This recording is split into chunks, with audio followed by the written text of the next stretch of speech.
Now, in high definition, you're watching WTOC TV, the Southeast News leader.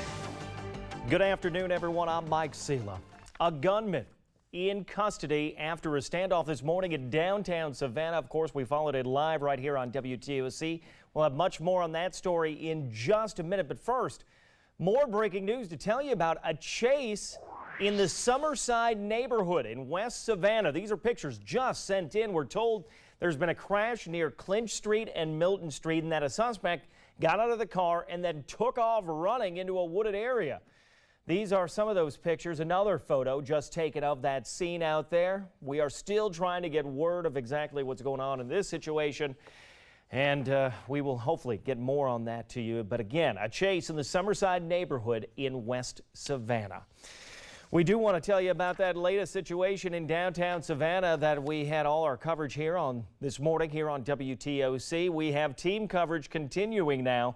Our Linda Figueredo is live on Broughton Street where it all started, and Don Lagana live down in Reynolds Square where it ended, where a gunman was in the Pink House and he was taken in without incident within the last hour here. Don, tell us how this all unraveled.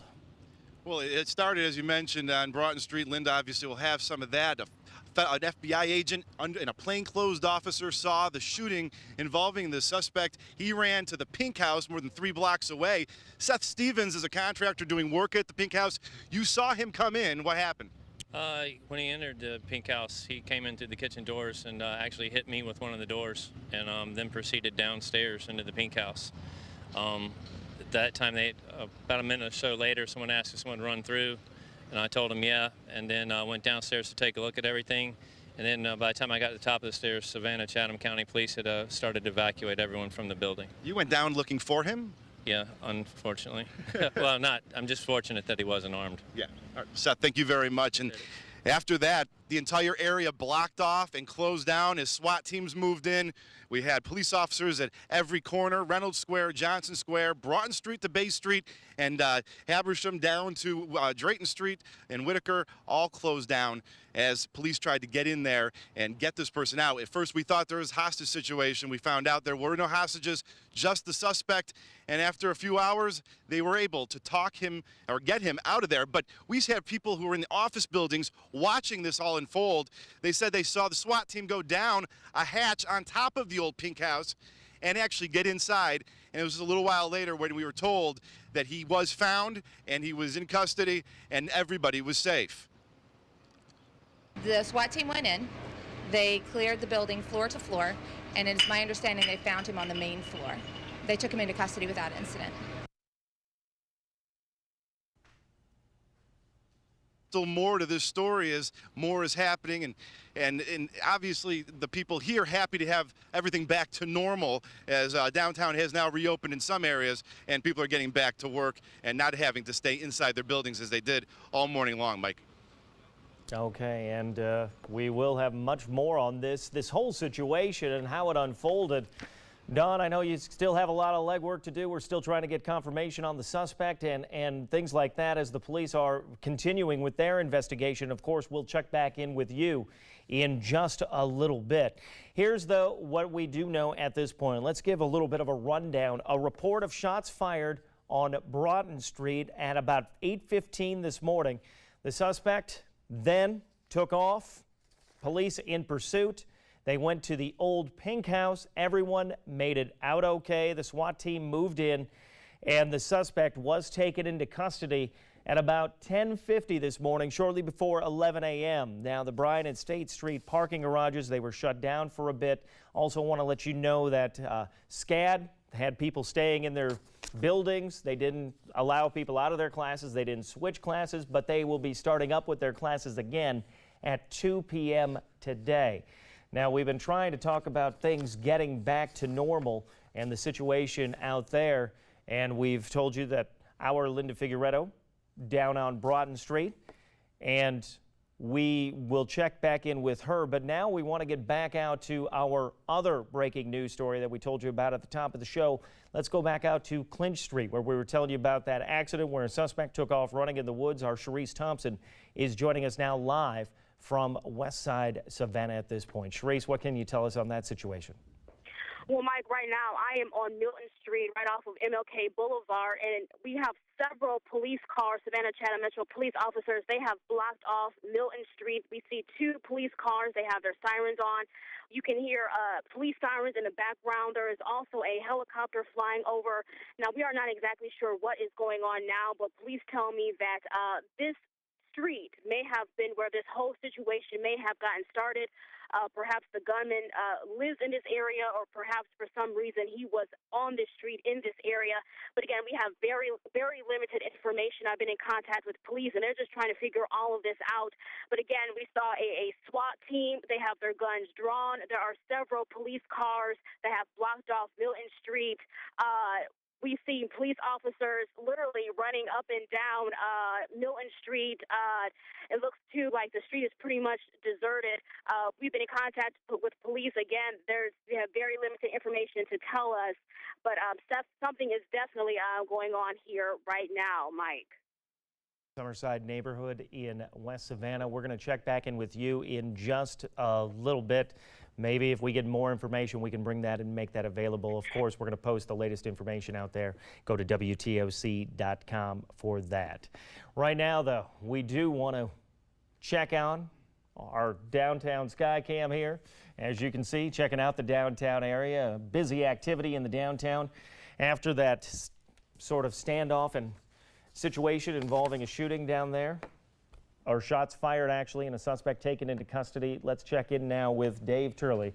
Changing the subject here, and let's talk about our forecast. Yeah, weather has been pretty quiet here for the greater Savannah area. Take a look at that first alert live Doppler Maximum radar. We are picking up a little bit of shower activity for some of the inland areas right now. Heaviest of the activity, or most concentrated areas, to say right near the Claxton region, showing some of the showers there. As we zoom on in, we can show you exactly where the showers are occurring at this time. Just north of Belleville, just to the west of the Claxton area, heading up towards the Register and the Pulaski region. Fairly light showers. These will drift out towards the east here. We have more precipitation back over near the Macon and the Dublin region. This is drifting in from the north. That'll head down to the south. More breaks in the clouds in a lot of our southern areas here. That'll see a difference in temperatures between who gets the sun and who sees a lot of the clouds today. But still a lot of moisture over the region. We have a chance for getting more scattered showers, maybe a few thunderstorms today. Nothing severe, but the rainfall could be locally heavy. Temperatures this morning began in the mid to upper 60s. And right now, with a lot of the clouds, we're still seeing a lot of mid to upper 70s from Statesboro back towards Sylvania. But we have more breaks in the clouds. Already seeing some lower 80s out there. We'll see some scattered showers and storms. That rainfall, again, could still be locally heavy. Not expecting a lot of severe weather, and it will remain warm and muggy. And we're going to change that forecast just a bit as we head into the weekend. We'll show you that 7-day forecast coming up in just a few minutes. Mike? All right, thank you, Dave. 8 minutes after 12 right now. Stay with us, everybody. We'll be right back. Right now, we do want to check in on the latest on that situation in downtown Savannah, where we're hoping that things are starting to return to normal, and we are seeing the sun coming out. Maybe that's a sign of things to come. Don Lagana joining us here with more from Reynolds Square. Don? Mike, obviously, we saw it all morning long, how this place was a ghost town except for cops on every corner and inside the parking garage right is behind me, as you can see. But now people are driving through. Things are getting back to normal. People who are holed up in their office buildings and in their apartments and their businesses are able to get back now to normal and get out and maybe get some lunch. But however, the chaos that was going on down here, moving to Milton Street, where we do know that there was a connection between what happened here and the gunshots fired at the Starbucks and that home on Milton, where the police and FBI agents and everybody else finding that one suspect who is now on the run. Hopefully we'll hear from Sharice and get the update on that. But talking to some of the people who were in their office buildings watching this go on, they said even hearing the negotiator talk to the suspect who was inside the Pink House, which is right behind me, and hearing that conversation, they said, was eerie and kind of creepy to listen to. And they watched the SWAT team actually go down the hatch into the building, where they ended up catching him. And this whole thing, the fact that it ended safely for most of these people is what's the biggest relief to them, is now they get their lives back to normal. And downtown was on gridlock for most of the morning, and now things are flowing again.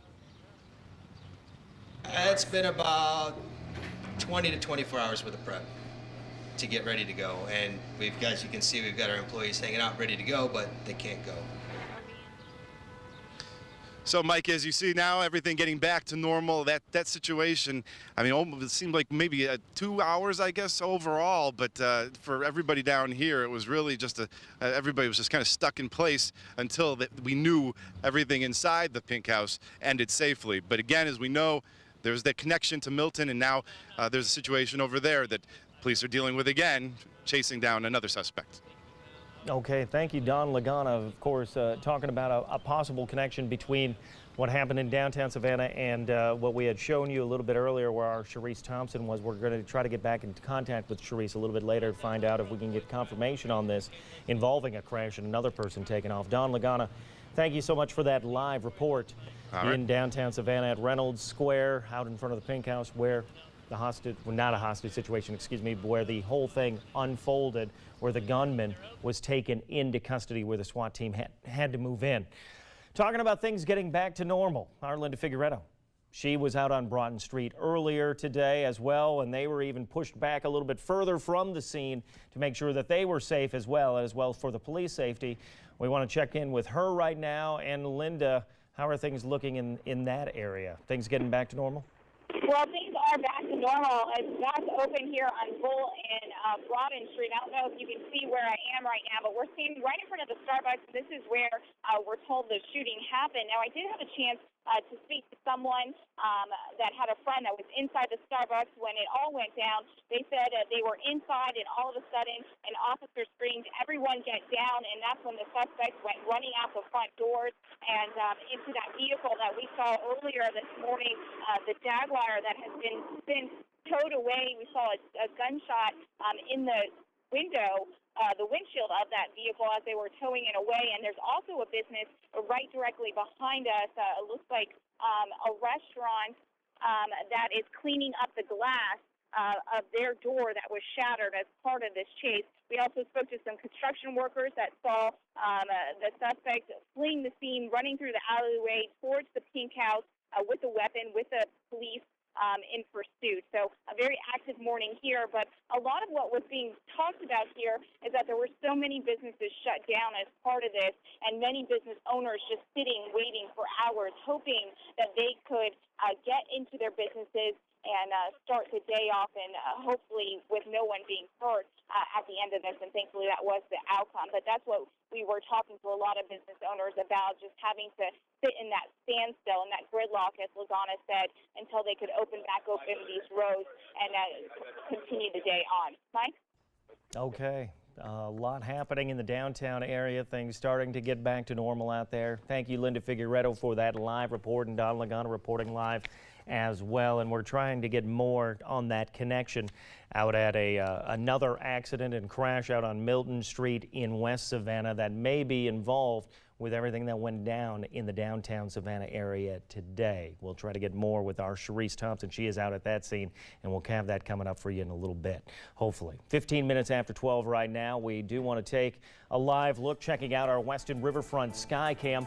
As we look to the sky, seeing the clouds, a little bit of blue peeking through, seeing some sunshine as well. What's in store for the afternoon? Dave has that next.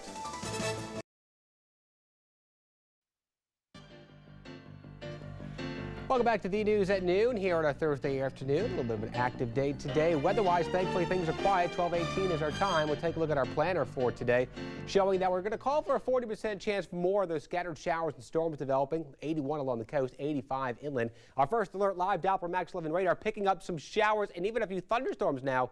One little storm starting to pop up now. See some of the lightning strikes here right over the McTier area south of Davis and just to the east of the Baxley area. This will continue to fire up and then probably quickly weaken, but it will produce some locally heavy rainfall in that area. Dying showers over near the Register area and the Adabel area. Along 301 there in parts of Bullitt County, weakening quickly. More showers developing, especially back to the west. A little bit of a counterclockwise swirl here. That's going to help fire up some more of these showers and storms inland first. A lot of breaks in the clouds in a lot of our southern areas, but we still have a lot of moisture streaming in from the Gulf of Mexico. Frontal boundary to our north. It's a cold front, high pressure to the north of that. Lots of dry weather. That means cooler temperatures, sunny skies, great weather for the Ohio Valley in the northeast. See temperatures in the 50s back towards Pittsburgh, 60s in Cincinnati, and we're going to see a chance for those showers here south of that front, scattered in nature throughout the afternoon. Rainfall could be locally heavy, not really expecting any severe weather, but some of those storms will contain some heavy rainfall and maybe some brief hail as those storms kind of fire up and then fizzle out here as we go throughout the rest of the afternoon. Any storm should be winding down quickly, it looks like, after sunset. And then by tomorrow afternoon, another chance for seeing those scattered showers and storms. Temperatures across the country showing the cooler temperatures in the eastern half of the U.S. and then the nice warm weather south of that front. Lots of 80s from Nashville southward.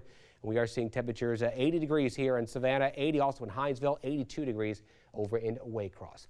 As far as seeing what we have for the high tide over at Tybee, 6:40 this evening. Some will set at 8:17. No advisory for the boaters. North winds becoming southerly 5 knots. Seas only about 2 feet. And they could be gusting to 20 knots tonight, though, with seas remaining at about 2 feet. We're going to see that 40% chance for showers, highs in the mid-80s as we go throughout the afternoon hours, and then we'll dry it out again overnight. Lows about 65 degrees over the next couple of days. Rain chances going down as we head on into the weekend with temps back in the 80s, mid-80s by next week.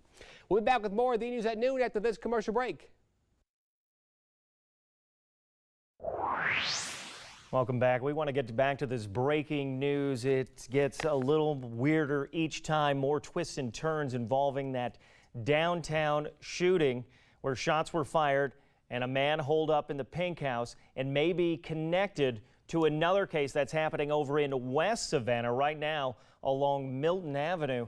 And there we're seeing a scene where a crash happened and police officers are running around and combing the area. We do want to check in with our Sharice Thompson, who joins us now live on the phone to tell us more about this situation. Sharice? Well, Mike, right now, police are looking for a second person they say is connected to the situation. They say that that person has fled on foot. That person was seen leaving a house on Milton Street in a car coming out of the garage at a very high rate of speed. Right now, police are set up. They have their guns drawn. They are on standby along the railroad tracks all along Milton Street. They have blocked off Milton Street. There are several police cars here. They still have very limited information. Matter of fact, the police tell me they don't even know what they're dealing with right now, but they can confirm to us that there is a second person that they are looking for that is connected to the situation. That person is on foot. They are searching very hard for this person. They have a helicopter. They have police officers here on the ground with their guns drawn, looking for a second person they say left a house in a car here on Milton Street. Mike. And as you say, it's still a developing situation. What are they telling you, if anything, why these are connected? Have they made anything to you? Have they told you anything about the connection? Well, Mike, are still trying to figure out that right now as we see. They're still trying to figure out how Milton Street is connected to the situation that occurred earlier today. They don't know. Like I said, they don't even know exactly what they're dealing with or how any of this is connected. But right now they are just trying to find that person who fled in a car at a very high rate of speed here on Milton Street and continuing to put together the pieces as to what is going on right now, Mike. Okay, obviously we will have much more as the details start to come in. We do want to let everybody know that down at Clinch and Milton, police are roaming around that area. It is an active investigation. This is in West Savannah, over on the West Savannah neighborhood there, and we do want you to be aware that police will be out. They will be looking. They are looking for a suspect. We don't have a description or anything of that nature at this point. We will get that posted. You can go to WTOC.com as soon as more information on this becomes available. Of course, make sure you tune in for the news now at 4, and hopefully this will all be wrapped up safe and sound. But for the latest, WTOC.com. Now, with the new WTOC mobile app, you'll never be without WTOC News. From WTOC.com to text and email alerts for breaking news and weather. WTOC News, it's all right here in the palm of your hand.